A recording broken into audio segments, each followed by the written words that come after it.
From the Bramble Jam Network podcast studios, it's the Diss List with Brandon Dan.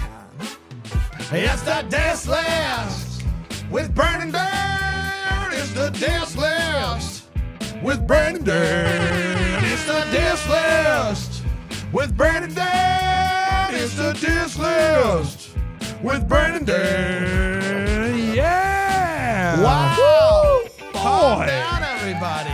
Sit down. We got a show to do. We got a show to guys. do, We and can't just... You guys can't keep cheering. You've got to stop. Well, especially because, Dan, it's Thanksgiving week, and we've got stuff to do. I heard that on Christmas morning this morning. I was listening to a podcast I found, and you're the host of it called Christmas Morning. That's true. And you guys do daily shows. And I found out the day before Thanksgiving, you guys were celebrating that it was like a month to Christmas. Yes. Almost exactly That's this exactly year. right. And so, but it's Thanksgiving tomorrow. We got to get home, get our parade on, get our food on, do our thing. Wow. I love how much you just talked about Christmas morning because my co-host is here. It's Scotty. Scotty, welcome back to the Diss List. I didn't see it coming. Thanks for having me back, guys. Now, this is exciting, Scotty, because you joined us, I believe, before the show was officially That's right. a show. And brought a bunch of 80-year-old Christmas songs. Oh my God! Do you remember the hellstorm that I unleashed there We remember. by disparaging Michael Bublé, and all of your listeners like rose up? Oh, Yes. man. It was a big deal. Well, the good news is you're definitely not going to do that today. No way. Before we No. get to the list, a couple of things to get out of the way, Scotty. I know that you have left a review for the Diss List. Oh sure. Of course. But what I'm going to ask is what all I want for Thanksgiving and Christmas this year is for people to leave a review for the Diss List because it makes our hearts soar and it helps other people find the show. Do we got anything new? We do have a new one, which is nice because we don't have many for this show. The numbers and the reviews are very far apart. So, like, everybody rise up like you did when Scotty told Rise you up! that Michael right. Bublé sucks, and tell him he's wrong and leave us a rating and review. But tell Yeah. him that he sucks because in the Yeah. review of the show. Technically, I didn't say he sucked, but okay. This is from Rymace. Rymace, that's one word. And it just says Studio 60 exclamation point. So I know where this is going. I love this podcast. Wednesdays are one of my favorite days because of this show. I don't watch a lot of movies or TV, so a lot of times I've never watched or even heard of the things on the list, but that has never diminished my love for this show. But when Dan added Studio 60 on the Sunset Strip to his list, I actually yelled yes out loud to nobody but my dog. It would be on my top 5 favorite shows of all time. Thanks for making such an awesome and fun show to listen to. Rhyme Ace, thank you so much. How about that? What a Very great kind. review. Very Yeah. kind. This show is a very simple program. Every week, a guest, in this case, Scotty, brings a list of something that they're passionate about. And Dan, you and I get to play around with it a little bit. We get to make 2 flips, so we can say, I think this one should be higher, this one should be lower. And then we can do 2 replaces. So we can do, I don't think this belongs on the list at all, That's but right. I think that this one does, such as Studio 60 That's right. on that episode of the Diss List. And Scotty, it is the holiday season. You and I are in the midst of an absolute marathon of daily episodes over on Christmas morning. If you want just Do a you guys daily, still go to the North Pole? we Or go to is the that- North Pole every day. You still do it. Still do that. I Man. figured you would know that. That's why Wow. I'm late every once in a while. Yeah, And I also that's dump a lot. snow when I walk into the, That's a the lot. studio. Yeah. It is a lot and probably not great for the environment, but but anyway, what I'm getting at is we're daily. We talk about Christmas for about 15 minutes every day. And with it being Thanksgiving week, it felt like a perfect excuse to bring you back in to talk about something else that you're passionate about, which is food. Food. That's Yes. right. And Brian, I'm not going to repeat the mistake that I made last time I was on the show. Last time we were talking about Christmas songs, and I tried to make a list for everybody, and it wasn't personal to me. So I kind of misunderstood the assignment. This time, these are my Thanksgiving yeah. foods. You're doing And Thanksgiving I'm not here to foods. make friends. That's with right. This one. That's what I'm talking about, Scotty. Scotty, I have a question that's not about Thanksgiving foods at all, if you'll grant me the Sure. time. Yeah, sure. When you started this podcast, Christmas Morning with Brand, you did not want to be called Scotty. Yes, you're Scott, not Scotty, right? Yeah, I think when I was growing up, my mom called me Scotty, and then she used to call me Scotty Dog, like, that Scotty kind Dog. of dog. Yeah. And I hated that. Now that I'm old, I Yeah. don't care. You can call me anything you Well, want. the reason I wanted to get your take on that is because I never wanted to be called Dan ever. And Yeah, because you told of, me you said you preferred Daniel, I so I do. usually say Daniel. because of Brandon, I'm just trying to get, just to make sure we're on the same, because of Bran, you got to be called the thing you didn't want to be called growing up. And I have to be called what I didn't want to be called growing up. And I think it's Brand's fault. Or would you agree with me there?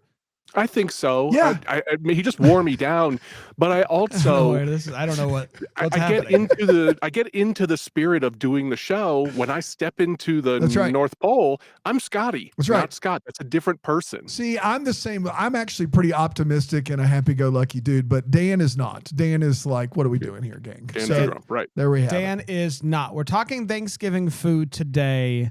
And I'm excited about this because over the years, Scotty, I've heard you talk about Thanksgiving food, and I know a few things about you. I know that you kind of think a little bit outside the box when it comes to Thanksgiving food. I know that there are some things that maybe you can't eat personally, and maybe even try to live vicariously through other people because of how much you like the idea of it. I'm intrigued to see where you go with this list, Scotty, but were there any parameters that you set in place before you began your top 10 list of Thanksgiving foods? Well, you and I exchanged a couple messages and you said, should we just do sides? And the answer is kind of yes, but one of them is not going to be. One of them is the main course. But my background on this, I love to cook. In fact, I almost quit my job as a computer programmer in my late 20s and went to cooking school. And thank goodness somebody took me aside and said, don't make your passion your vocation. You will lose the love for it. Disagree. Hard disagree for us. Yeah, probably better for your pocketbook. Yes. But for me, yeah, exactly. But for me, it worked out great. And I love to cook. But as Brand started to allude to there, I was diagnosed with diabetes in my early 40s. I have LADA, latent autoimmune diabetes in adults. So basically, my immune system attacked my pancreas. And now I'm a type 1.5. I have to take insulin. And I have to be careful about what I eat. That doesn't mean I don't eat anything. I'm going to eat a few more carbs on Thanksgiving than I would on a normal given day. That's right. Or if you're in town with your boy Dan, we're gonna get around to Bojangles. Do you know what I mean? Like it's just, I just crank that insulin pump up to 11 when we go to Bojangles. That's right. Yeah. So basically, anything goes on this list. Anything's gonna go today. Sorry, we're getting a little choked up. It's okay. It's an emotional thing. Food. Anything's going to go today, but you are going to see a little bit of a trend if you look at these as a whole about stuff that I'm a little bit more able to eat, or some of them I can only have a teeny little bit. So I try to eat it real slow because I'm mostly a vacuum cleaner when I eat. Like I just want to put it all in me. Yes. Yeah. I'm excited because there are a few staples to Thanksgiving that you think of: turkey, mac and cheese, mashed taters, mashed taters. The but green we beans, have all 10 that stuff. spots to fill here. And so I'm intrigued to see. I'm fascinated if you really go stem to stern at appetizer, breakfast, all the way through desserts. That's gotcha. Yeah. That's I'm going to start off with a scalding hot take, though. Okay. I don't think Thanksgiving food is that good. If it was that good, we would eat it more than once a year. Listen. And there's all these people saying like, oh, we do eat it more than once a year. Tell me how often you roast a turkey. Yeah. Get out of here. Get out of here. No, Scotty, I'm 100% with you. In fact, in our book, I'll Be Home from Christmas Movies, I write an essay that starts with, I hate Thanksgiving food. That's how the essay starts. But you ate all, like most, even sides you're not high on. You don't like when a I mac was a and kid, cheese, I was really picky, and I'm not picky anymore. I love pretty much all food. But even That's so. That's not true. That is not true because I left deviled eggs off this list because I didn't want to hear you going. Yeah, I don't eat the eggs. I was allergic to eggs as a kid, and eggs. Oh, I didn't know that part. I thought you were just a pain in the butt. No, okay. no. I was allergic to eggs. He was allergic in the sense that he didn't like them. And then by the time I grew out of that allergy, it was just I can't even. Yeah, the eggs are tough. That's true. That's true. You're right about that. But I'll eat a deviled egg. A lot of the food at Thanksgiving tends to just kind of be for Bran. It's just all the same texture and bland flavor that isn't going to go to, it's not going to wild out of the box there. It's just going to be like, do you like potatoes? Do you like cheese? Yeah. Yes. We've got your safe 100%. Food to eat. I love spicy food. There is no spicy food at a normal Thanksgiving. I'm talking the traditional, what you'd find at a Norman Rockwell thing. Yes. I know there are families out there though. Oh, will you have a Cajun turkey? Great. Invite me over. I'll have that. I don't do a regular. We do charcuterie and a bunch of different fun baked goods is what we do. And cool. Around at my house on Thanksgiving. So I don't have. I'm good to never have another one of these ever again, legitimately. Sure, but there are elements of it, though, that I really love, and we're going to get into them. All right, let's get into it. Number 10, where we starting, Scotty? All right. Did we maintain the same order that I sent them to you in? Yes. Okay, good. Well, number 10 is going to be the only entree. Okay. And it's also the only meat. Now, being diabetic. Sorry. Well, I thought that was number 1. I would go the other direction, but it's okay. I don't really care what order they're in. Oh, interesting. Okay, no, I went. Okay, well, we should have done some pre-show prep, but that's okay. Yikes! All right, so let's start with number 10. Well, let's start with what I sent you as number 10, and we'll get to the entree later. Everybody just hold on for that one. Okay. Number 10 is sausage biscuits for breakfast. Do you have a photo? Yes. Okay. Now, this is one of the easiest, most pedestrian recipes you can come up with. You take your Jimmy Dean sausage roll, you take like 2 cups of Bisquick, and then probably 2 cups of cheddar cheese. You mash it all into a bowl, and it's real dry. It's real crumbly. You really got to work that in with your hands. Sometimes you might put a splash of milk.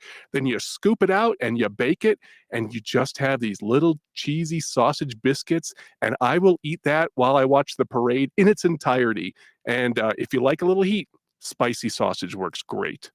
Just wait, is this your number 10? I'm very confused. Well, it's the number 10 that I sent you, but we didn't go back and forth about which way. But if you want to think of it this way, Brian, we're starting in the morning. What other way would there be if this is 10? If you put it at 10, isn't it 10? What are you saying? This was supposed to be 1? No, this was not supposed to be 1. Good. Good. So, but I thought we were starting at 1. This was kind of like an afterthought. Like, wait a minute. No, we eat start this at 10 every year for breakfast. Yeah. Okay, sure. We do. Okay, but I feel better. But we're starting at breakfast, though, Dan. That's the thing. I like that. That is. I like to graze all day, and this is how I traditionally start my Thanksgiving day because I have a lot of prep work. I cook, my wife does not, so all of this is on my shoulders. So this is something that's very easy to get in. You could even put the food, the stuff together ahead of time and just pop it in the oven. So now I've got food right out of the gate. So I would never think about having a sausage biscuit on Thanksgiving Day. What's weird is that my wife used to run a turkey trot in the morning, and we would take our boys to Bojangles afterwards, and they would actually get sausage biscuits to start Thanksgiving because they were open on Thanksgiving. They had a big fried turkey thing going on. I'm not a big breakfast guy, and I would never think of doing this. However, growing up, I didn't eat much at Thanksgiving because I was just like, this is just a bunch of it's just not for me. Knowing if I have to eat the Thanksgiving meal later, I'm all in on this. Fill up early. I don't mind. In fact, it might be too low. In fact, if you could go back to 9-year-old Daniel and go, hey, you're going to have Thanksgiving. We did what my dad called recreational eating. We literally went to all the family. We started 11 in the morning until 9 at night. And everybody was about 45 minutes away. So we just drive. And if I knew I could start my day and just house some sausage and cheese biscuits, I would be all in on that. So didn't expect to hear it. Didn't expect to hear it called here on Thanksgiving Day foods. But Scotty, I'm not just spicy sausage. It's a little bit of a lighter breakfast too. Now, I was not in terms of calories or saturated fat, but it's not like your your full Denny's meal or something. I don't want pancakes and all of that. I want something that's quick and easy, and also you can keep reheating these if you get a little hungry. Yeah, and so that's where I'd start. The fun thing about sausage, especially when it's like baked into stuff, is it's one of those foods that works reheated quite well. Yes, like chopped up sausage in a biscuit. Forget about it. Yeah, and if you're looking for health food, this is not it either because you put the raw sausage in with the Bisquick and then you bake it, so every bit of that sausage grease is just absorbed into the biscuit, and it's pretty delicious, y'all. Amen. Yeah. No, I like this play a lot. Weirdly, I don't typically eat Thanksgiving morning because I do still have to bounce around to different families. You got to go hard. There's a lot of eating that happens. And so I typically abstain from breakfast. I do a sausage-related dish on Christmas morning. And so this is giving me those type of vibes. And so I like this play, and I agree just a little bloop. just pop it in your mouth. A quick sausage biscuit. Yeah, I like this play a lot. And in my house, we call them sausage puffs because they're smaller than biscuits. They're like big meatballs. When I saw sausage biscuits, I was confused, and then I heard you explain them, and I was back on board. Just a little bloop. Okay, cool. I like that a lot. Okay, it's a little bloop. We're gonna do a crazy thing. We're gonna go to number 9 next. Okay, Scott. 9. Okay. We're gonna go to number We're gonna 9. go from 10 to 1, like we do. And we're going week. from the least favorite to the most favorite. That's right. Is yes. that, okay, that's good. Right. This actually works out really well. You've been on the show before, Scotty. How did he mess this up? Brain, we just did 5 episodes of Christmas morning. Like, not Wait, an what hour. are you talking about? North Pole? What are you talking about? Santa can warp time. It's wild. It is crazy. That is true. All right, number 9. Where are we going, Scotty? Okay, number 9 is creamed spinach. Now, everybody, hold on here before you start freaking out. What are we doing? I'm not a big vegetable guy. Yeah. That's the only vegetable you're going to find on this list. And if you're going to have a vegetable, you might as well make it the most unhealthy version of that vegetable. And I also felt like if I didn't include a vegetable on this list that my mom, God rest her soul, may her memory be a blessing, is going to send lightning bolts down into my house. So there you go, Mom. I put a vegetable on the list, and I actually do like the flavor of creamed spinach. There is nothing healthy. I mean, anything good that you've gotten by eating spinach has been negated by the rest of the ingredients. So wait, but this is chopped up spinach, some heavy whipping cream? What are we doing? It's doing? usually whipping cream, butter, maybe an entire block of cream cheese could be in there, Parmesan cheese. I mean, this is one of those where you can really put your own stank on it too, you know? So on spinach. I will say that there's a big difference between what's on a Thanksgiving table in the South versus other places in the country on things that aren't turkey and ham, blah, blah, blah. Right. But I would say that there isn't a healthy vegetable to be found on the table. Like whether your version of that is green bean casserole that's got all kinds of dairy and stuff in it, whether it's green beans that I grew up with have been cooked in bacon fat. Like like you can still see like a ham hock in the green the way God beans. intended. And they're dark green, like darker green than that. Like they're mush. Like all of these fall into the same boat, which is you've cooked these so long, I would almost rather just have a crunchy carrot. I would almost rather just give me some blue cheese and a veggie tray than what we've got going on here. Now, to be fair, Daniel, I do like Brussels sprouts cut in half, caramelized, then you put balsamic vinegar and gorgonzola on them. But I don't know, that one, I'm the only person in the house that would even touch it, so it's just not even worth the work for me here. And I'm not going to eat yams. I'm not going to eat. I don't like carrots typically, and typically a carrot on Thanksgiving is either like floating in syrup or butter or something. Yeah, and it's not for me. And this one is also a little bit more of a diabetic friendly one. In terms of like the bigger picture, I can't eat a yam. It's just not going to work. If I had your situation going on, I would not waste a single solitary bite on cream spinach. That's true. Okay, all right, that's fair. I appreciate what you've done here because I do think, to your mom's point, God rest her soul, may her memory be a blessing. We have to have a vegetable. I don't think so. Yeah. You know, you have to have the a veggies vegetable. just aren't the star of the show. Like corn. But corn also doesn't stay hot very long. Once that thing hits the table, man, it's a ticking time bomb to cold food. Also, is corn good for you? Nah. No, this isn't good for you. Yeah, no, you're cream right. Spinach corn's better for you than cream spinach. Well, it is, but the corn doesn't even stop to change color. No, if you know what I mean. I think we know exactly what you mean. You know exactly what I mean. Yeah. I appreciate the play here, but this is also early. Well, I also had to add stuff that I thought you could. I had to give you the ones that you could pull out here. I appreciate that. I just think your Thanksgiving plate should really look like just a color wheel of khaki. It should just that's what I think. The cranberry. Just there for contrast. Right. Yes. The cranberry sauce pops because everything else is a beige adjacent.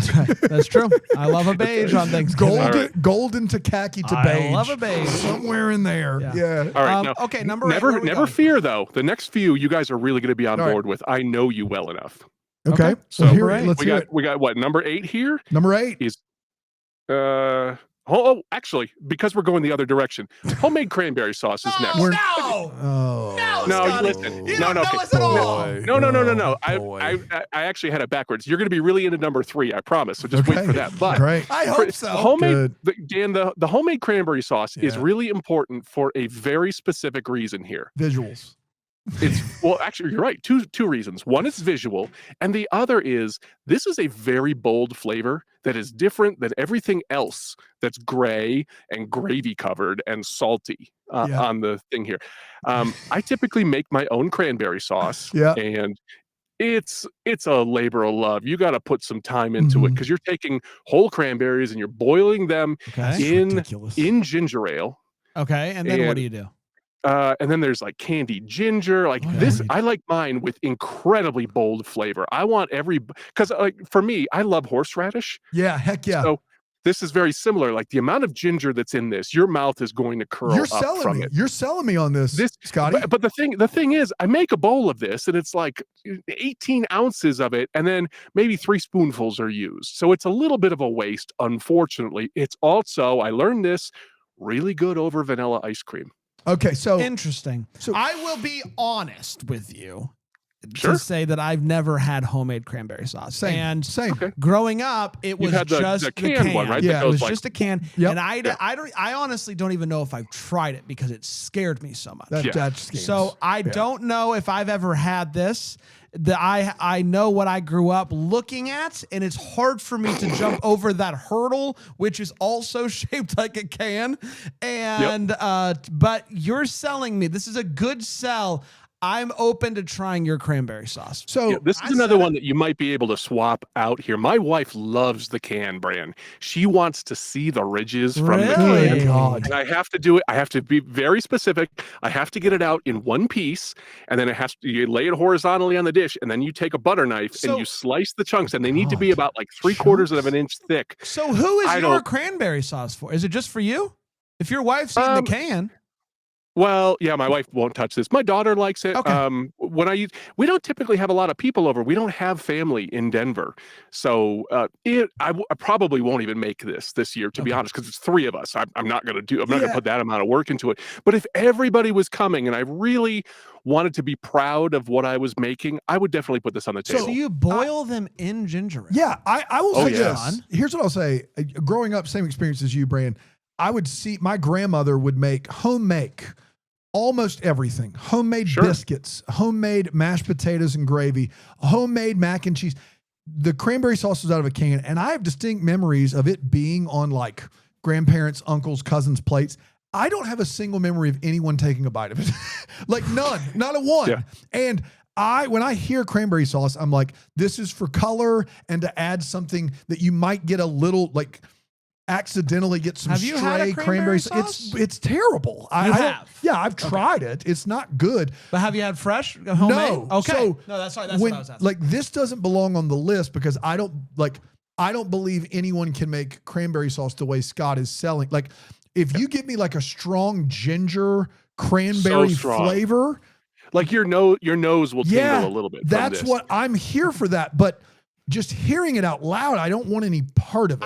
I want you to think of it, but think of it differently for a second, though. I want you to think of it as a condiment rather than a side. Yeah. Because what you do is when you boil all that stuff, and there's also like golden raisins and other stuff in there. This would make the turkey have flavor. You put it in a food mill. It's like you're making applesauce because you don't want all those cranberry skins. That's disgusting. That's disgusting. Yeah. So like this is almost like I was going to ask if you mash them. Yeah. Yeah. It's almost like a crushed tomato kind of consistency, and there's no skin in it whatsoever. To me, you would have to, like, if I have to go and eat bland turkey and bland ham, I could see myself throwing that cranberry sauce on a bland turkey. And now we got something going. It'll save a dry turkey. It's also, if you're the kind of person that likes the Thanksgiving sandwich, where you put all those ingredients together between bread, this is really good on the outer pieces of bread, because one of the reasons we use condiments is to help the bread stick and also keep the fat from going through the bread. So this works really well. I don't do a leftover sandwich, but if I did, this sounds like the way to go about it. I don't really by and large do leftovers. That's who I am as a human being. So there you go. You're welcome. The disdain that was in your voice when you said the phrase leftover sandwich. It was typically on the weekends from July to November, I boil peanuts, and I boil like 1 or 2 pounds of peanuts. And then I have those in the fridge, and I will eat them cold all week long. And that, I guess, if you consider that a leftover, then I'm in. But typically, yeah, it's a no for me on leftovers. All right. Okay. Yeah. All right. Yeah. All right, let's do a couple more and then take a break. I love it. Number 7, where are we going? Okay, this is an important one here. Number 7 is dressing, not stuffing. Okay. And there's a reason I'm being very specific about this. Hit me.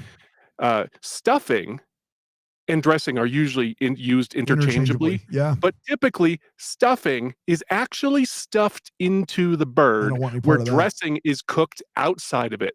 Now, I come from the Alton Brown School of Cooking, and if you stuff that bird, you're asking for foodborne illness, because there's a chance you will not get it up past the temperature for foodborne illness. I also, Dan, I think you're going to be on board with me on this one. I hate the texture of slimy stuffing that was inside of the bird. And I understand where food comes from, but I also don't relish in the idea of it. Like, spoiler, I'm not gonna have turkey on my list here. Oh, wow. Okay. I do not like going back into the kitchen and there's the carcass of a dead bird congealing on my counter. I find that absolutely disgusting. So I like the flavors of what a lot of people would just call stuffing, but I like it cooked in a casserole dish in the oven separately. I also like the little crispy bits. Yes, that really does kicker. It for me. The stuffing doesn't have the crisp, the crunch of it. Yeah, it's just wet bread. That's exactly in the bird, and I will not touch it. No, thank you. So correct me if I'm wrong, but dressing's just like chopped up bread bits with a lot of seasoning on it.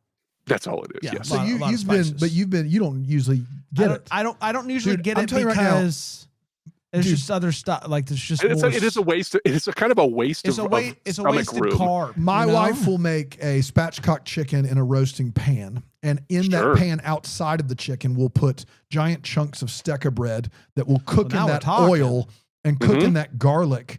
And sometimes if she uses some anchovy paste, which I know you think you don't like, but it's actually in a lot of great stuff. Yeah, it's actually delicious. Yeah. And then that right there is basically, it's like a a la carte stuffing. It is, it's better. Like it's the best thing on the table. Yeah. But I have to have the contrast of texture in there, Dan. That's it's got to be the part. crunchy, crusty. It's got to have that for sure. If you want to throw sausage in there, I'll eat it. If you want to throw cornbread in there, I will eat it. I think she's making that. The only thing I don't like, it's unbelievable. Sorry, go ahead. The only thing I don't like is nuts. Like, don't put chestnuts in there. I've never liked nuts in any of my food, including chocolate chip cookies. So I'm a little more of a traditionalist. It's kind of just bread brand. Well, because that's the thing. It's interesting. Like, I don't know if I've ever had this, to be honest with you, because I see like rolls and I'm like, I just want a buttered roll. Like I just want a roll. I just want a good piece of bread. Yeah, it's sage forward though. It's a flavor that's traditionally very Thanksgiving, and because I can't eat this at all, this is like a carb bomb for me. So typically we just make stovetop, and I know that sounds very pedestrian. They got a good flavor, y'all. There's a reason they've been around for 100 years. Okay. There you go. All right. I'm in for this. That's a great pick because stuffing I'd have been out on. I'm in the same boat as you. I like what you've got here with these 4, though. You've got this like thing that you can kind of munch on throughout the day. You've got a green. You've got a cranberry sauce, which is a classic. You've got dressing, which, also a classic. Sure. Yeah. Like, I'm not going to have you over and we're going to have a fusion dinner or something for Thanksgiving. Like, I'm trying.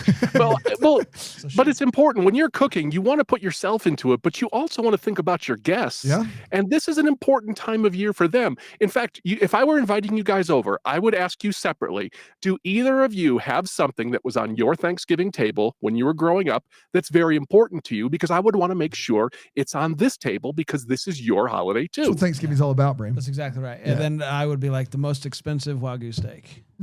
Yeah. Don't worry, we're getting there. Wagyu. That was a staple we're getting there for our family. All right, number 6. How about let's do one more and take a break. I love it. Okay. All right, good. Number 6 is maple syrup pie. What now? Maple syrup. I don't know. I've never heard of this. Okay, so this is a recipe that I got from America's Test Kitchen, which I absolutely love. Highly recommend. This is kind of a custard. And Dan, don't freak out that there's egg in here because it's needed for the texture. Have you guys ever had maple syrup candy? Yes. I don't know if I have. This is a very similar taste to that. So you take it's like many sticks of butter and a couple eggs and an entire bottle of maple Good syrup. God. Now this is not this is not pancake Somebody syrup. call 911 for Scotty. Yeah.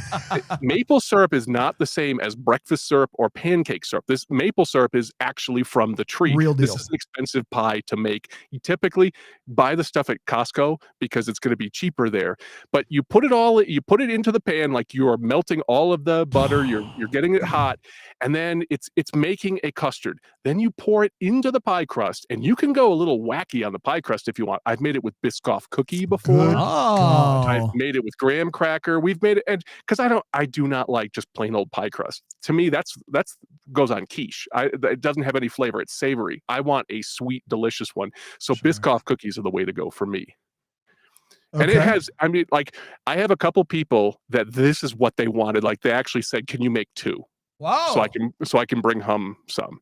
So if you like maple candy, which is a very northeastern thing where I'm from, this is all those flavors. Brand, this sounds and like it's love it. right up your alley. It does sound like it's right up my alley. I think. Go ahead. What'd you say? It is so sweet too. Yeah. Like if you're one of those people that says, "Oh, this dessert is too sweet," first of all, shut up. Second, no, Scotty it's talking not. right to me over here. Yeah. Interesting, fascinating. Dan's has a sensitive sweet tooth. I like sweets. I don't like. I don't like things can be too sweet for you. for what easily. Yeah. Easily. Yeah. Oh, we're getting to why is Scott diabetic here. Well- Like this is good for me. I'm very intrigued by this pie. I struggle with what to do when it comes to pie. It has been well documented at this point that I'm new to pie. That's so stupid. Sure. Do I want, I obviously pie needs to be on this list.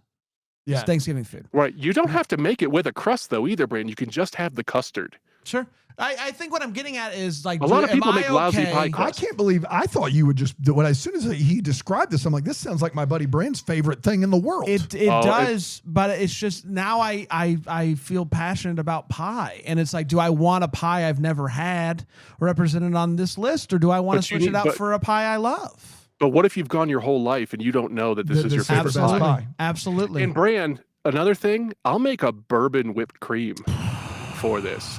And now you've got a whole bunch of contrast. Like you need a little flavor there. Man. Oh, that's good. Scotty, here's what I'll tell you. I don't like maple syrup. I think think maple syrup by itself is too sweet. I don't like it. I don't like a maple flavored maple candy. What did you want to say to him? First of all, shut up.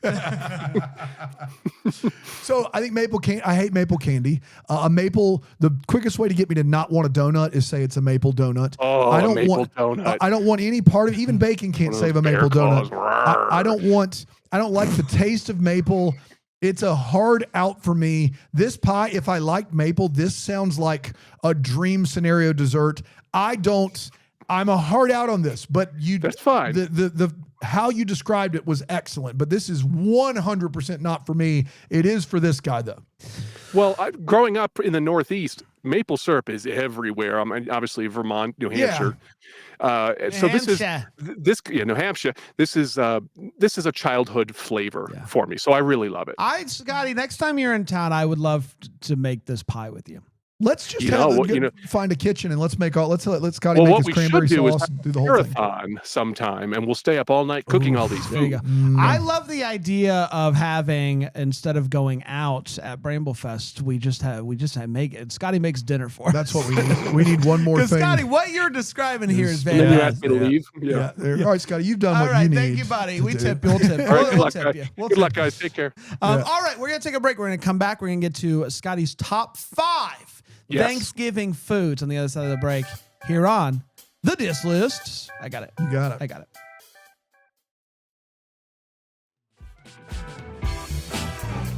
With Brandon Dan. Yeah. Woo. KC, shout out. Happy Thanksgiving, KC. That's right. He just held up a picture of a turkey leg. I don't even know. Oh, I don't even know why. Casey, disgusting. Don't let him talk to you that way, Casey. I just want to say one of the things when I'm on Thanksgiving morning, when we're going around the table, sharing what we're thankful for. Yeah. The thing that I'm gonna say is how far my relationship has come with Casey. My been a long way. friend Casey. You had him to keep rolling this beat right here, and he's doing it. No problem. I love Casey. Yeah. I know that we've had our differences. You guys are as close as you've ever been. I love you, buddy. That's right. Yeah, that's really sweet, Casey. Stop it. Stop it. Okay. We are talking about Thanksgiving foods today. Scotty from Christmas Morning is here. We have 10 through 6 on the board right now, which is what, Dan? 10 through 6. Here we go. Number 10, the way we did it, not Scotty.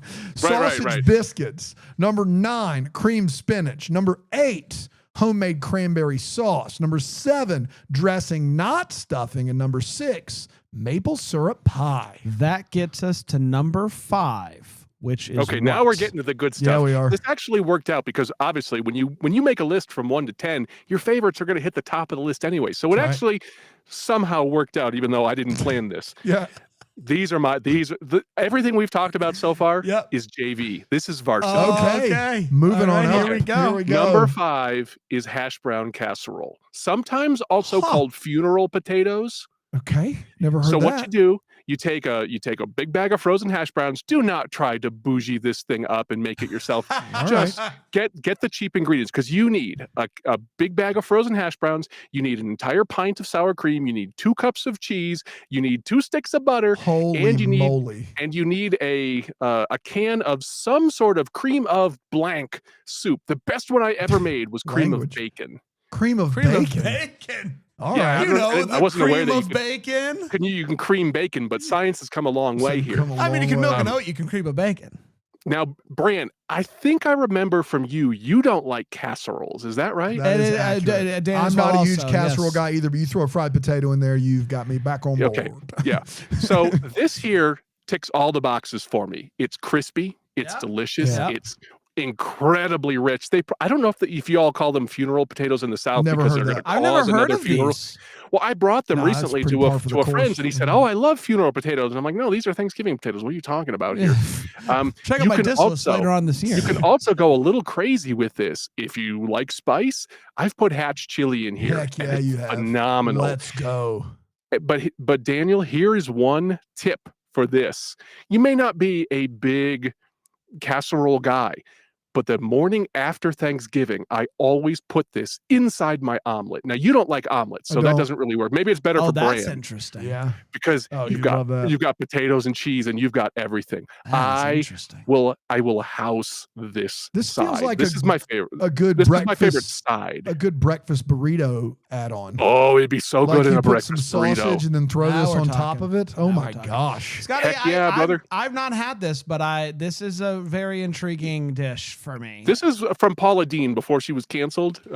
This is one of her recipes, obviously, because it's got half a box of butter in it. I heard the butter and I began to wonder. Yeah, you are like making a list of a diabetic coma for you. I mean, this is Maples. If you have a couple slices of that pie followed by this casserole or vice versa, that is doing it right there.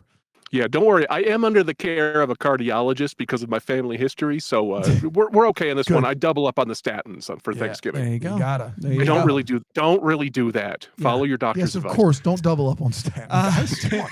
Dan, I know that you see the word casserole. Like me, you begin to walk away. But then you hear there's a few exceptions. I think anything in a dish with multiple things going on, like I just prefer to call it, like we did trifles on the baking show, and a trifle and a casserole have a lot of similarities to them.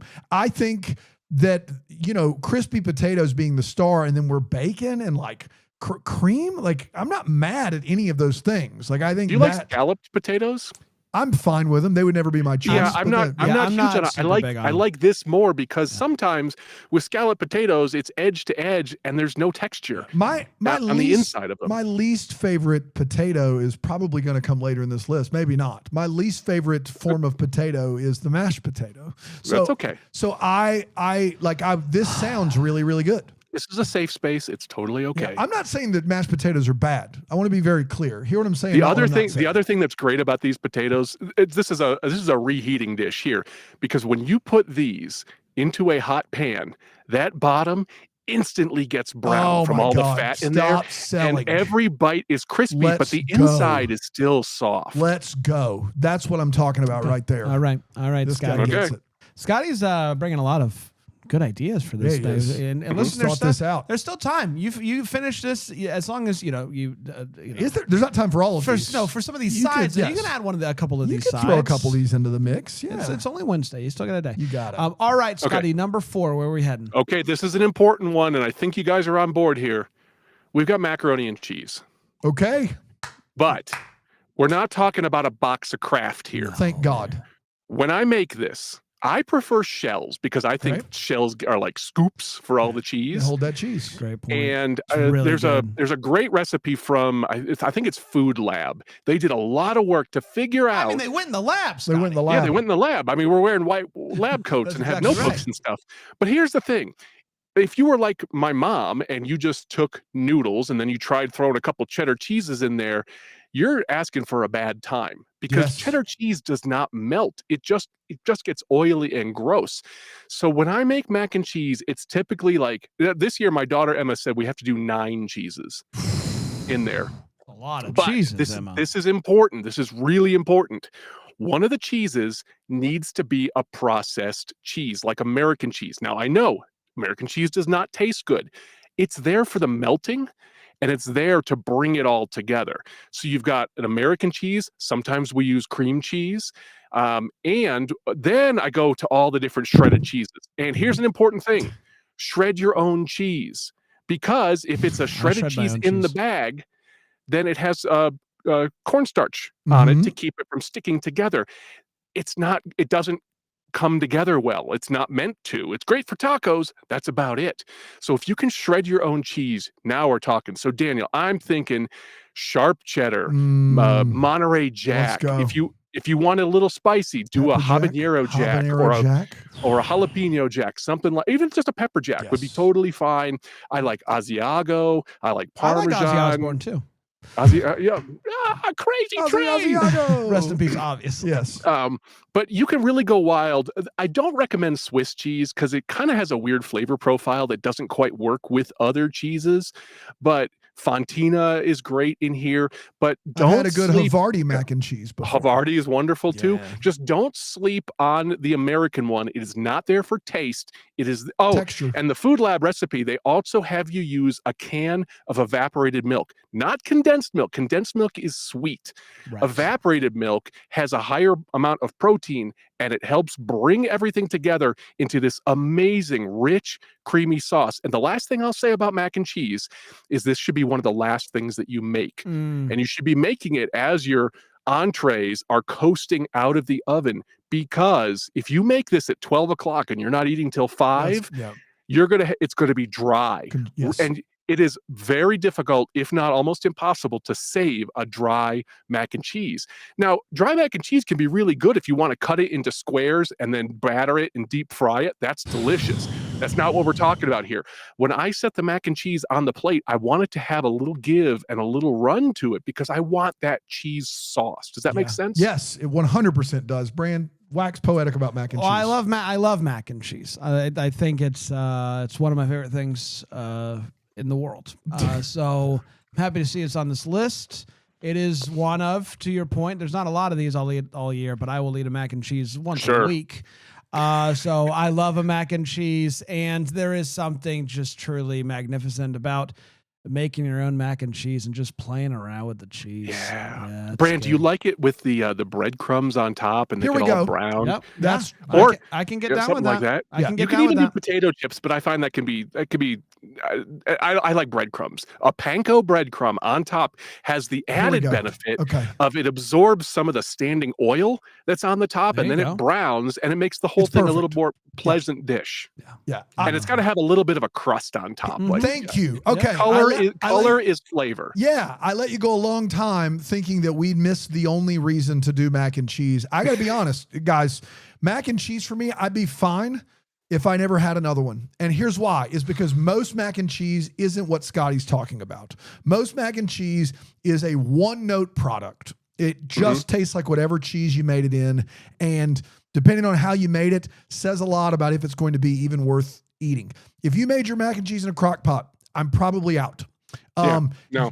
To me, the only mac and cheese I'm interested in is a mac and cheese that has some versatile flavors beyond just macaroni and cheese. So What Scotty's talking about, that's one way to get there. A crust is absolutely imperative. The thicker the better for me. Yeah, if you want to get real cheesy, 9 cheese or a good cheese sauce, and then you have a bacon potato chip crust to kind of contrast what you've got underneath, I'm here for it. Breadcrumbs absolutely works. I've had a blue cheese mac and cheese that's actually absolutely amazing.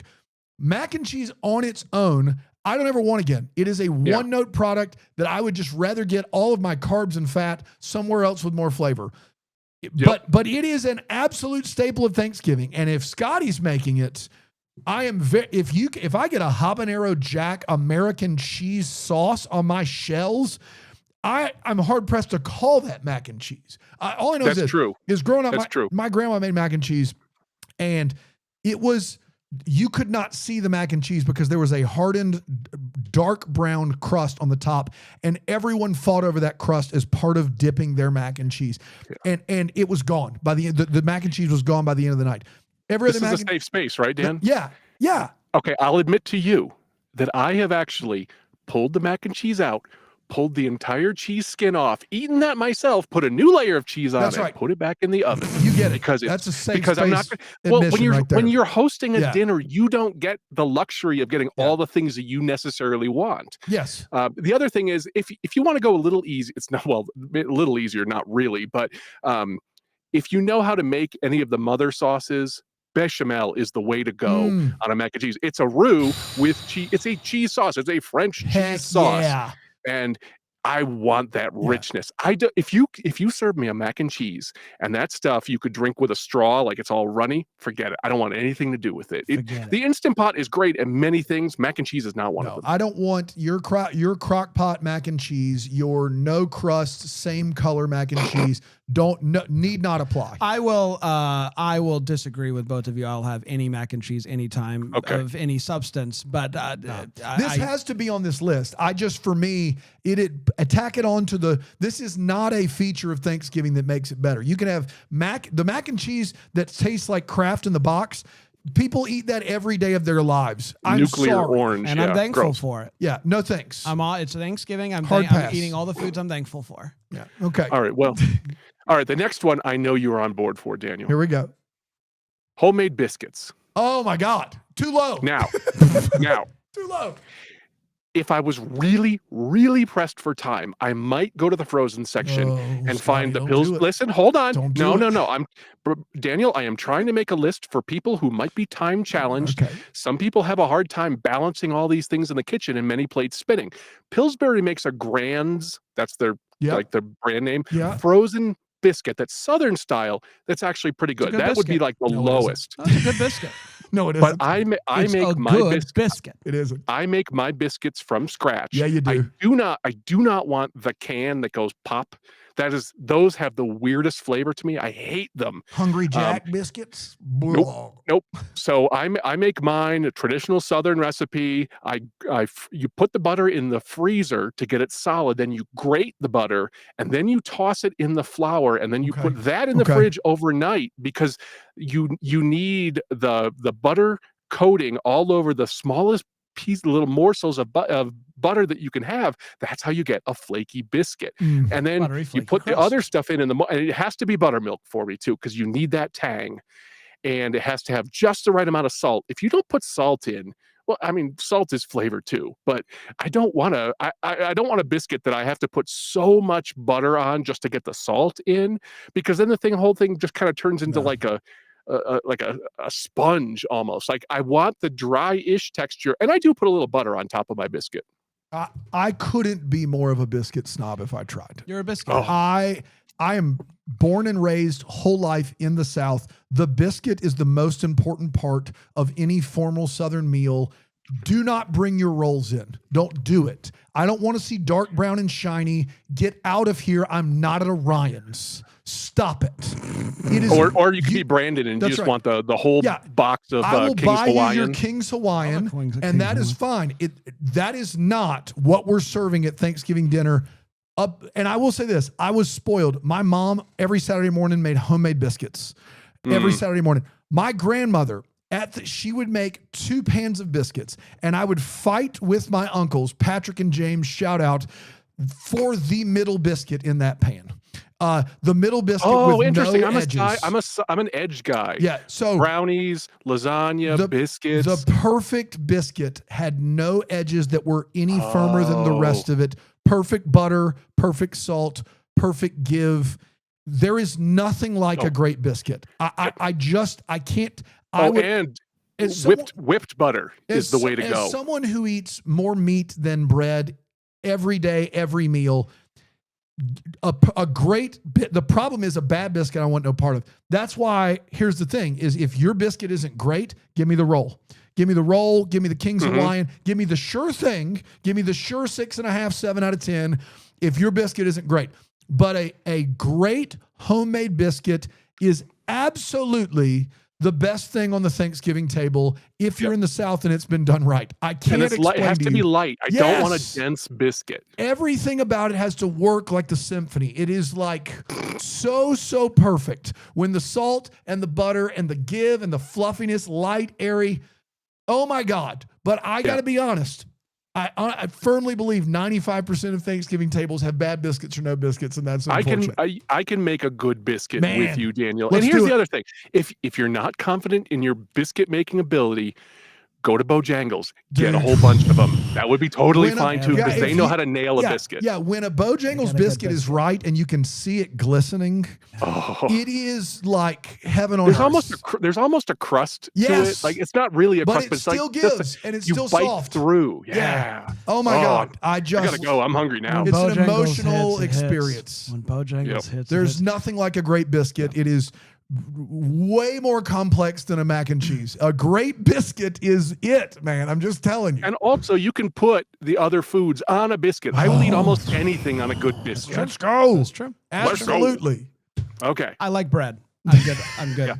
And a breakfast biscuit is that's probably one of my desert island foods. Sheesh, man. Fair enough. Dude, okay. In fact, any of this stuff aside from the maple syrup pie, it gets better when you put it on a great biscuit. Sure. You know, I don't want the maple syrup. I still try the pie on the biscuit. I'm okay with that. Is a biscuit. That's right. But it's a biscuit. It's a biscuit. Yeah. You put Yo, a dog, biscuit I heard you like biscuit. biscuit. Okay. Yeah, here we go. So number 2, Daniel, you're going to be out on this one. Okay. Because it's mashed potatoes. Okay. Yeah. I mean, it had to put be an asterisk, though. Yeah, okay. I can't, in good faith and conscience, make a Thanksgiving meal for somebody else and not include mashed potatoes on it. Yeah. But I am extremely particular about mashed potatoes. Here's how I do it.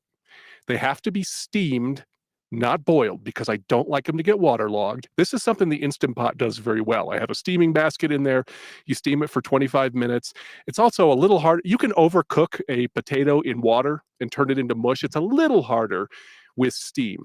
So now we've got steamed potatoes. They're already peeled. Don't give me the it's rustic. No, I don't want the feeling of peels in my mouth. I like it at like Outback, but I don't want it on my Thanksgiving table.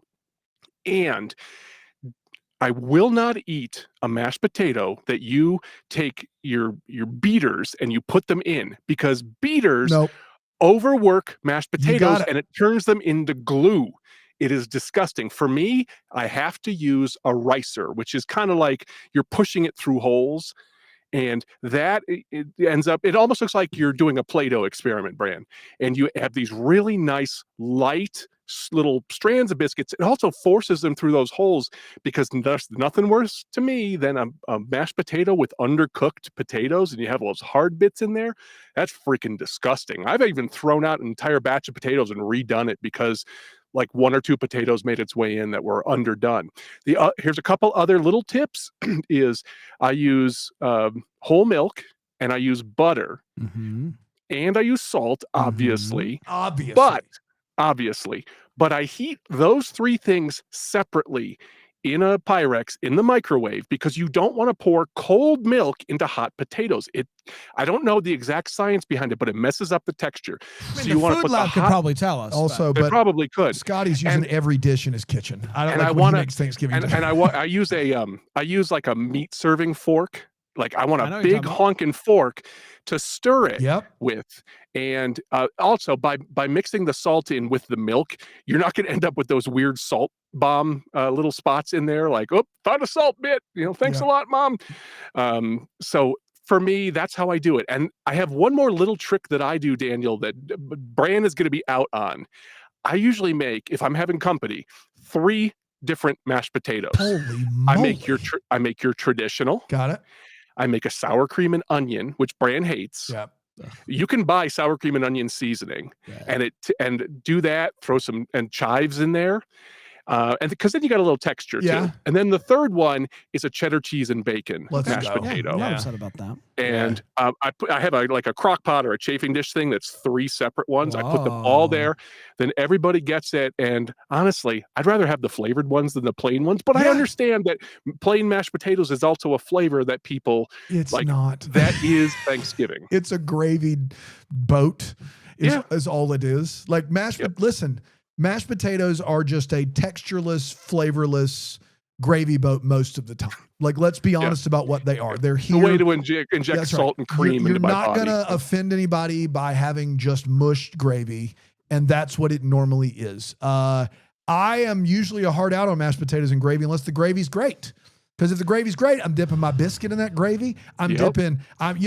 Growing up, we had rice on Thanksgiving that my grandma would make, but for my brother who liked rice a lot. Like, rice-a-roni? Yeah, no, it was not the San Francisco treat. It was just a Southern old butter rice pot thing. But mashed potatoes themselves, unless you're doing what Scotty's doing, which, I mean, a bacon cheddar, a sour cream and onion, like you're going to Flavor Town here on these mashed potatoes. Sure.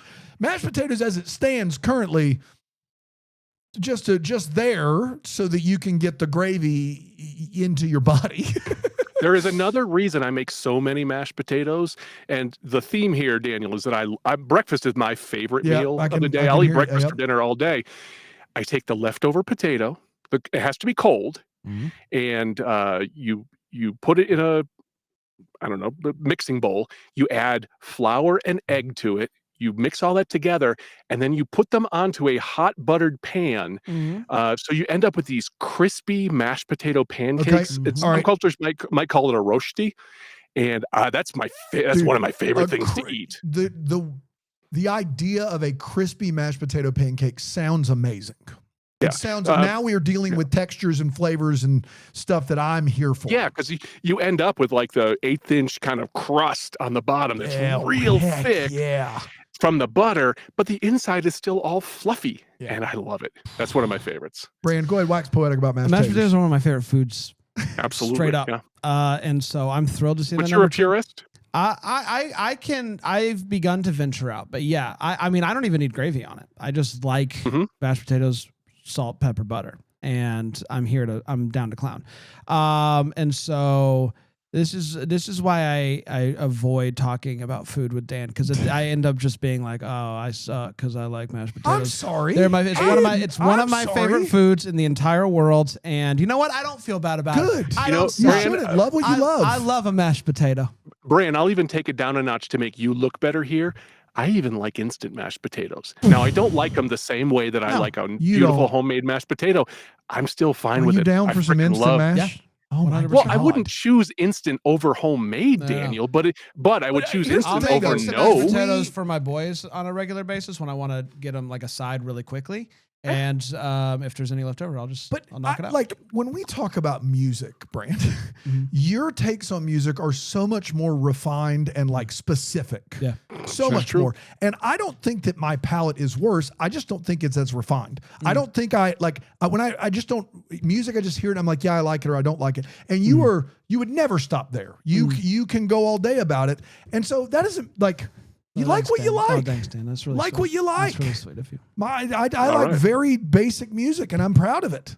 You like some basic B mashed potatoes. Get after it. I love a basic mash. You can have a beige Camry, Bran, when it comes to your mashed potatoes. It's totally fine, buddy. I can't wait to eat so many mashed potatoes tomorrow. I can't wait. But for me, you got to get the salt content right on a mashed potato. It's important. It's like French fries. If you don't have enough salt, it's really on French fry. Sure. That's right. Sure.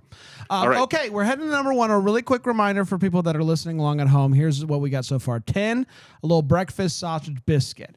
Number 9, a cream spinach. Number 8, a cranberry sauce. Number 7, dressing, not stuffing. Number 6, a maple syrup pie. The only pie on the list, unless number 1 is a different pie. We'll find out. Number 5, hash brown casserole. Number 4, a mac and cheese. Number 3 is biscuits, homemade biscuits. Number 2 is mashed potatoes, which gets us to number 1, which we already know is not turkey on this Thanksgiving foods list. So let's find out what it is. Scotty. All right, this is the most personal item. This is my favorite thing that's on here because it's a very rare thing to eat, and that's beef tenderloin. Okay. All right. I see you, Scotty. Here's what I like. Now, this is not a flex. This is not, Scotty can afford tenderloin. It is very expensive. You heard all about how he makes all these other dishes? How he stayed with computer programming? I might. I am blessed. A cook could not afford your Thanksgiving. He mentioned a Pyrex dish that's more expensive than some Thanksgivings. The reason I like tenderloin, I am also okay with a standing rib roast. Yeah. But typically, I like boneless meat because I like a lot of meat. And if you sell me it and the weight includes a bone that I'm throwing out, I'm a little bit annoyed. Tenderloin, nothing goes to waste in a tenderloin. No. Every ounce of what you bought can go into your gullet. And I love the tenderness, not to use the same word, but there's something about a fork tender beef tenderloin. And what I like to do is, and this is rare, I don't always do this. And if I was having a whole bunch of people over, I'm not feeding everybody tenderloin. I still make it a turkey because a lot of people are going to want turkey. I get that people love turkey. Personally, I don't like roast turkey. The only turkey I like is from Jersey Mike's, and that's when they shave it and put it on my sandwich. That's the only serious. And I know that sounds like a joke. Either. I actually love that turkey. That's the only one. But with beef tenderloin, a few days ahead of time, I will let it start drying out in the fridge. This guy gets it. He and I should cook together. This is fantastic. Then I coat it with probably like the Montreal steak seasoning. Okay. The real thick one. Okay. And then I might use like a steak and chop one that's more powdery because I want a crust on my meat, Daniel. Heck yeah, you do. So I do that, and then I'll flip it several times over the next couple of days, so there are no dry spots. The reason I want it dry is because when the meat starts cooking, if there's water right there, it will steam, and that's kind of gray, bland meat. I want the outside to get a crust. You got it. On it, and I want that inside at exactly 118 degrees, and that includes it's just pushing. It's pushing medium rare, but I'm okay if it's still mooing. But honestly, if I stop it at 118, it's going to go to 123, 124. So anywhere in there, but I don't want it over 130 degrees. At that point, I'm just making leather and I'm wasting it's like using great wine for sangria. Why would you do that? No, he gets it. So I want that inside, and I love a béarnaise sauce. I freaking love béarnaise, but I can certainly just eat a 3/4 inch hunk of beef tenderloin, just put it right up to my mouth. Dan and I are driving down the road eating beef tenderloin. That's totally fine. Of beef tenderloin burritos without the shell. You know what I mean? It is expensive. This is not to be a flex. This is why it's a great Thanksgiving food. It is a great Thanksgiving food because this is kind of a once. It's like a once a year treat for me because I'm not spending $140 on a piece of meat for a typical Saturday dinner. I think the notion that if it was better, we would eat it all year long. Part of the difficulty with turkey is it's such a pain to deal with, it is right? A pain. And by and large, it's just fine, right? It's an all play. Most of Thanksgiving is an all play. But you get the tenderloin is a similar hurdle as a turkey. It is an ordeal. It's expensive. It's not expensive. an ordeal to like cook. The cook is pretty easy. But like what he's talking about, like he's putting a lot of thought. There's preparation into it that you wouldn't do for a regular Thursday night dinner, right? And so I don't know if anybody will remember this, Dan, but you and I, we were going to run for office. And we were going to run the steak party, which was to try to make mistake to not follow through there. Got to be honest. Try to normalize steak for Thanksgiving, and your competition would call it a mistake, and it just wouldn't work. So you see what you did there. I understand, but obviously this is speaking right to my soul, which is I love a tenderloin. I love a red beef, as opposed to the pale green beef out there. Oh no, I want a hot beef injection on Thanksgiving. I love a red beef, so I'm here for a tenderloin. I like this play. So same for me, double everything what Scotty said. Listen, what I do is salt first. So 2 days out It's just salt, full dry brine on that bad boy in the fridge, flip it a couple times. Yep, and you need to because the salt is going to draw the moisture out, and then the moisture is going to come back in like salt water. And then I season it a day early, and then when I put it on, I usually just go in the pellet smoker at 180 degrees until it gets to about 115 to 118, and then I'm a minute aside, get it about 126, 127. Oh, I'm good with that too, Dan. It is perfect crust, perfect all the way through. This is a great, my family, we just kind of do charcuterie and watch Christmas movies and desserts. I have gone audible and done tenderloin, and I've done standing rib roast. I've done those two things. I prefer the tenderloin because I actually think it's not necessarily about the bone taking away from the weight. It's the middle of that standing rib roast doesn't have as much flavor as the middle of the tenderloin to me. That's true. I love this play. I think it's I think this is how you really upscale Thanksgiving. If you're going to have a big hurdle, instead of that dealing with a very temperamental turkey that is only a C+ if you get it right, go with a tenderloin, like you said, that even if it turns into sangria by accident, you still got sangria. I think that is the move. That is the absolute move. Yep. If I do cook a turkey, it's a turkey breast, and I will just brine it ahead of time. It's a boneless turkey breast. It takes an hour. You pull it out, you cut it up. Everybody's happy. Bingo, bango. Yeah. Bingo, bango. I'm over here gnawing on my tenderloin. That's right. I'm not gnawing because it's so soft and delicious. Yeah. That's right. All right. We got work to do. Yeah, we got a lot of thought. We're going to take a break. We're going to try to figure out what changes we're going to make to try to make this list even better. We'll see what we can do on the other side of the break here on The Diss List. Stupid button.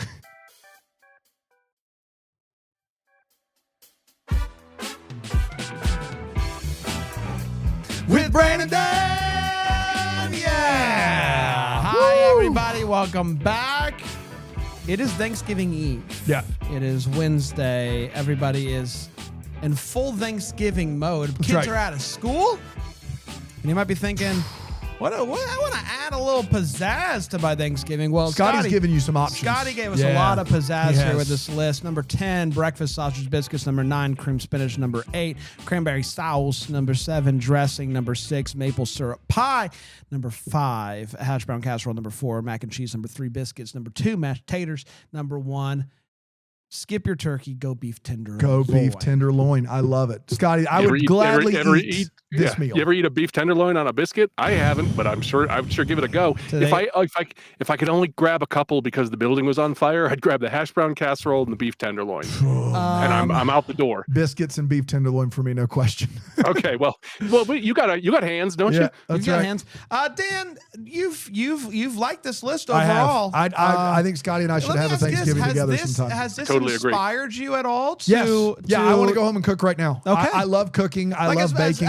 I know that you hold your charcuterie board very close to the vest, but there's a lot on this list that I think might tickle your fancy. Yeah, I think, for me, what I did, you want me to go ahead and go with what I did? Go ahead, yes. Is I looked at this list and the things that I think are bland, I'm looking at casseroles, mashed taters and gravy, mac and cheese, dressing. I think Scotty really appropriately churched all 4 of those up. I think the way Scotty described them breathed new life into those for me in ways that I typically am like, I don't see this on a normal table. So props to you. The 2 things that I did when I looked at my list is, number 1, I took the 2 things off I would be least likely to eat at the table, and that's cream spinach and cranberry sauce. The 2 things with fruits and vegetables in them. Now, I'm not Ain't nobody got time for that. I'm not against fruits or vegetables, but a cooked vegetable on a Thanksgiving table is probably going by the wayside for me. I'm not even gonna give it a courtesy spoonful. It's not happening. Now, if you got like a salad, I'm down for a salad. Just some arugula, some kale, some spinach. I'm here for a salad. I'll eat a Caesar salad anytime. Dude, any of those. But cream spinach, nah.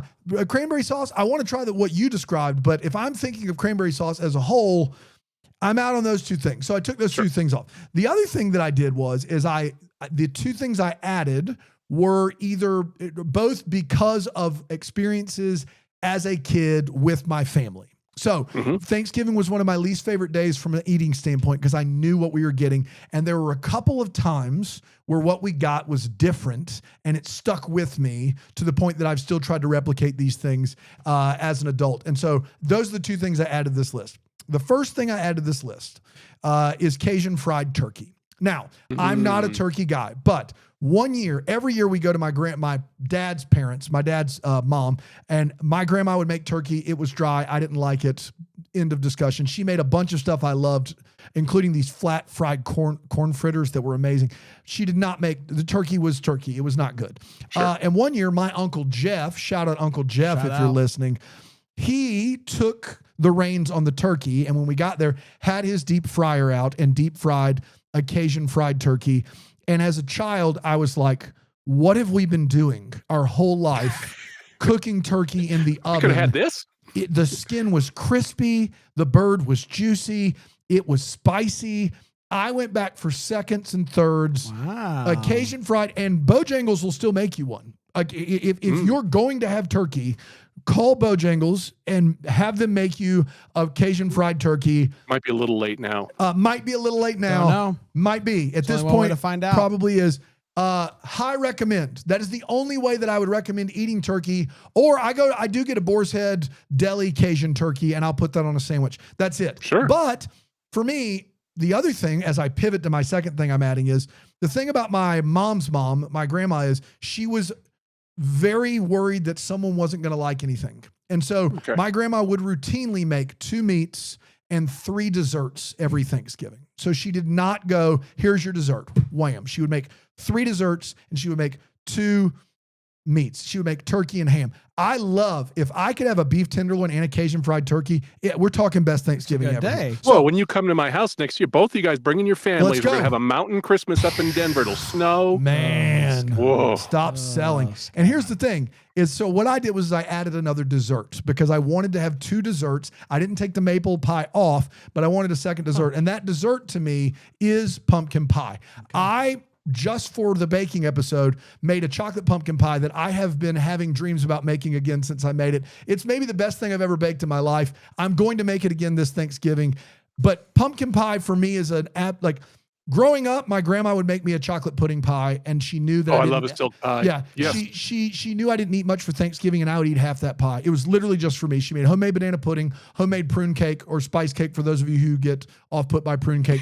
And she called it prune cake. Everybody else calls it spice cake, and homemade chocolate pie. And I would eat some of all 3 of those, probably not as much of the banana pudding.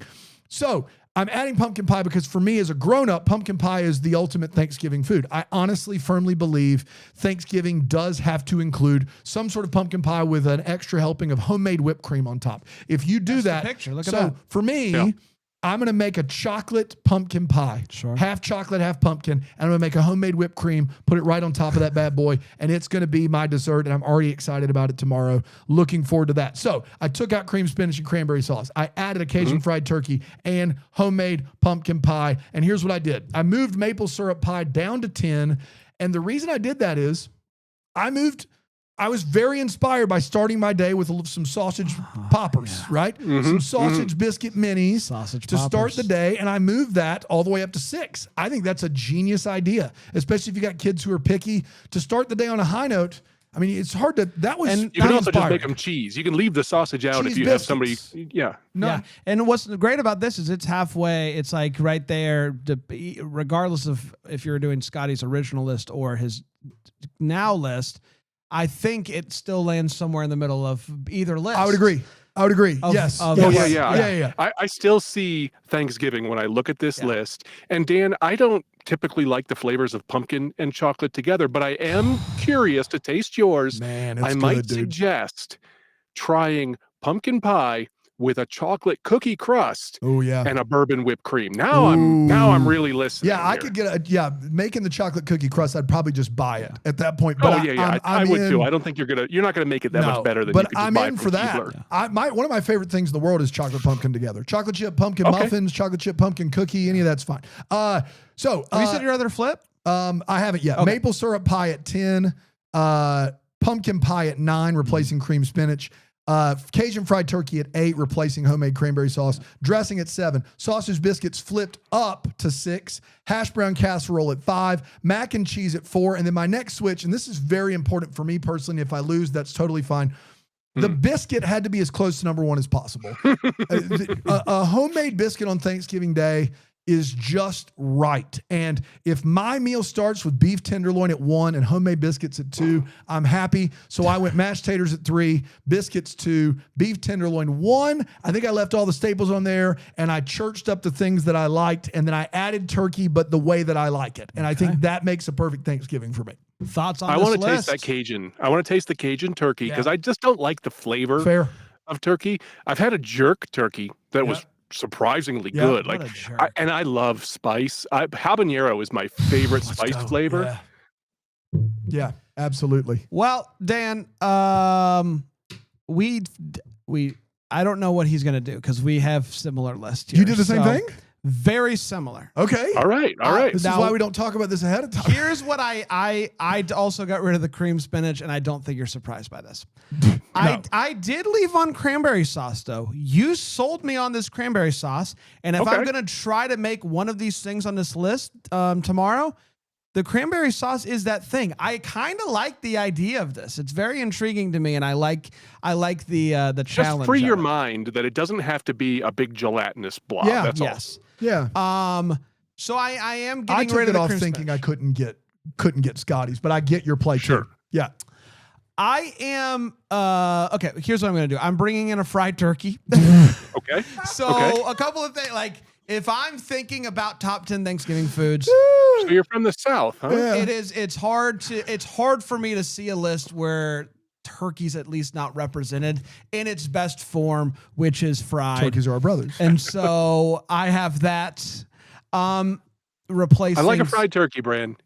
You also don't know this about me. I love videos on YouTube of people injuring themselves. 100%. And you get plenty around Thanksgiving with fried There's things. a great personal injury court about a woman who got hurt because she was frying something, and the guy who was in charge of the fryer walked away and was like, "You got it."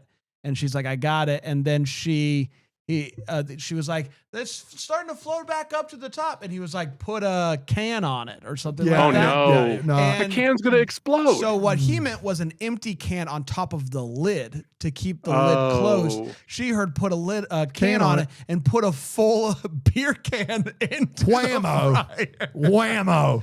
Great episode of Yo Gabble Gabble. Yeah, dozens were injured. Yeah. Okay, so I'm doing a replace of the cream spinach with the turkey because I think 9 for turkey is fair. Yeah, fair. That's fair. And then as much as I love the idea of your maple syrup pie, and it's one I want to try, I'm doing a clean replace. You're pie. taking out. I'm doing pie for pie. You're taking out maple syrup pie. I am. I'm doing pie for pie. And what is so funny, Dan, is I put down chocolate pie. Yeah. But which is what my mom will make me. But in my mind, it's your chocolate pumpkin pie. God bless you, man. It's a delicious pie, and it's I've thought about it. I bake. I have thought about it many times I have since too, I dude. had it a couple weeks ago, and I hope that you'll save me a slice. I can't. We have people coming over. You got to talk to Aaron Shea and Langley Clements about that. Well, I guess I owe them a slice because we ate it all the other time. Yeah, we did. Maybe make 2. You want me to make 2 pies? Am I selling them now? No, there's more. There's people coming over. Welcome to Dan's Pie-orama. You don't want to run out. You want leftovers for yourself, and then one small skinny slice for your boy Brand over the fence. No promises. Okay, so I'm doing a clean replace there. And so here's what I have going on here. I also moved sausage biscuits up. I moved it up just a hair. I moved the cranberry sauce down because even though I'm intrigued by it, I'm also a little scared of it. 10 is safe for me. Sausage biscuits up to 8. We got fried turkey doing the clean replace at 9. We got the chocolate pie replacing your maple pie. It's just a pie for pie. It's the exact pie you're talking about. A silk. It is as safe as it gets. Safe. It was my entry point into pie. I'm new to pie. Yeah. And so I can do that one sugar free too. There you go. So it holds. That one works really well for me. It holds a near and dear place in my heart, and so that's what I was thinking. Obviously, pie needs to be on here. I don't know how I feel about having 2 pies on here. Oh yeah. We're talking about everything else, so that's why I could have, but I don't know. I decided the safest bet is to do a clean replace. Pie for pie. I left your hash brown casserole, even though I've never had it. You sold me on it. It's delicious. You would freaking love it. Here's what I did. And did you move biscuits down? I moved biscuits down, but I moved biscuits rot down in 1. hell, Brand. Okay. Well, this escalated quickly. To me, I'm just kidding, everybody. I love Brandon. What we have is a meat 2 sides and your bread, and that's kind of the quad, right? Well, that's and what I have too. Right, but you've moved and so to me, I've just kind of packaged them together. Yeah. Meat, two sides, bread. Yeah. That's a perfect plate. It's a perfect plate, right? But I kind of, I think of sides and I kind of bundle my sides together. And so I have meat, double side, and finish that dish off with a biscuit. So what we did is we both had the same top 4 and we both put fried turkey and pie on the list. Good luck, Scotty. Yes. So here's a reminder. No. Because the second half of the list, I'm just imagining that whole thing could be pushed off. I would still get all the foods I want from 1 through 5. So just really quickly, just for the people that are listening that aren't watching on YouTube, I have cranberry sauce at 10, fried turkey at 9, sausage biscuits at 8, dressing at 7, chocolate pie at 6, hash brown casserole 5, and then I've got biscuits at 4, mac and cheese at 3, mashed potatoes at 2, beef tenderloin. I kept it at 1.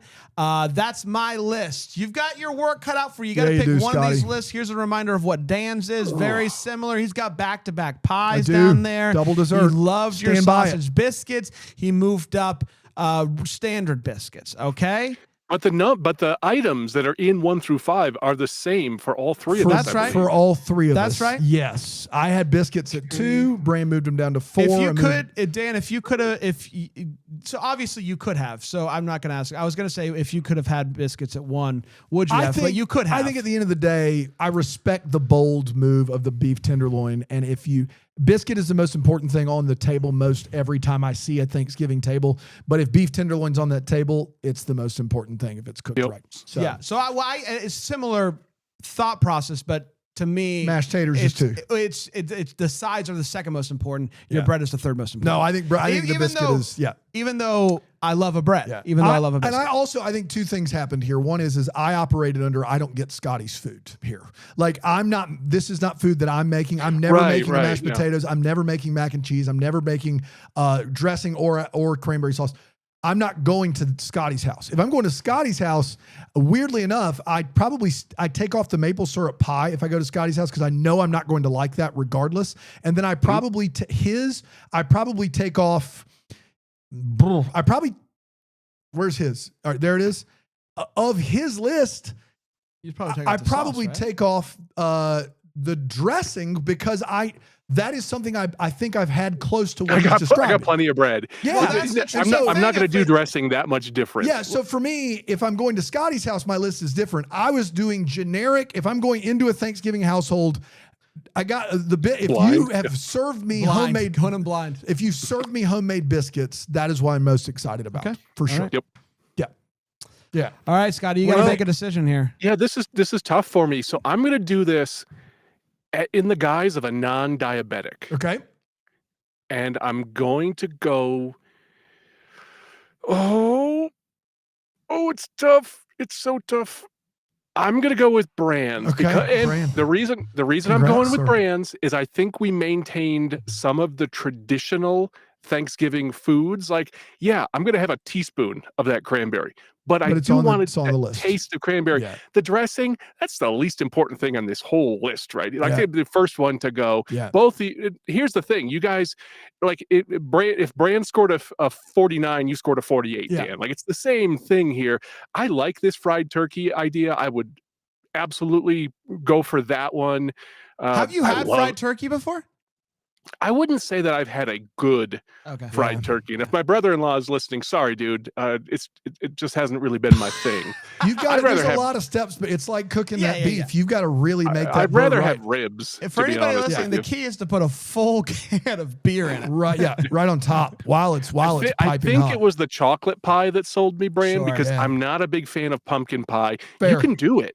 And I'm going with what Daniel said, though, that if I don't know who made the pumpkin pie, Costco pumpkin pie is trash. Yeah. I think it's disgusting. 100%. I tried it. I was like, oh, it's huge. It's $5. This is awesome. Dude, the whole thing went in the trash. I almost had pumpkin or chocolate pie because that was what I grew up with. Yeah. I switched to pumpkin because I thought it was more traditional. And also in my head was my chocolate pumpkin pie. That's the thing. We both basically did the same thing, list. Yeah. But we right. just, yeah. I went, I did cranberry. Chocolate Cranberry was the base. thing. Cranberry staying on the list gave you the win. I'm Congrats. very inspired by your cranberry sauce. Yeah. No, what I don't want is what but I I wouldn't normally even see. put it on the list, guys. Like, it's just this sidecar to the side. Like, if I could only make 10 things, cranberry probably wouldn't be on there. But when I'm looking at this picture, I feel Thanksgiving still. Fair. Just got to go with your gut, man. Scotty, thank you so much for bringing your list. If you enjoyed yourself and you want to hear me and Scotty talk about Christmas for 10 to 15 minutes every morning leading up to Christmas, go subscribe to Christmas Morning. No. Well, don't listen to it tomorrow. We might, maybe a little bit. There's a lot of turkey talk. Yeah, some forgot about that. Some turkey talk. No tenderloin talk. But it's a lot of fun. I think you'll really enjoy it if you liked what you heard here today. We've only got a few episodes left, Scotty, or Danny. We've only got 2 more episodes left before we're done for the season. I love it. So it's going to be, we're very excited about this. And then we've got so many people that are interested in coming on in the new year. Great list coming up in 2026. So it's going to be a lot of fun. All right. Until next time, keep dissing those lists. Love you, Casey. It's a diss list with Brandon Dan. It's the diss list with Brandon Dan. It's the diss list.